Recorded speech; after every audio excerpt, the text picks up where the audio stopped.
दे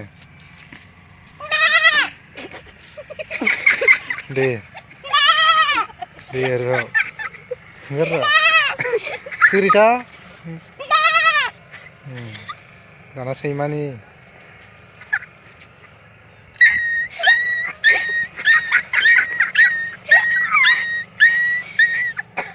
आरो खेबसेबाव सैमानिखौनो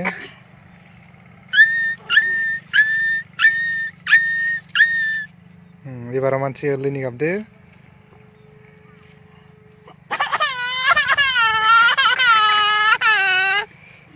खेबसेबाव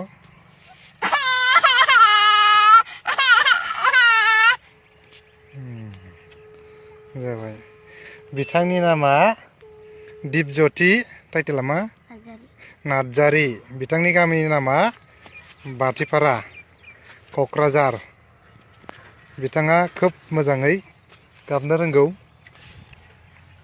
बेनोसै।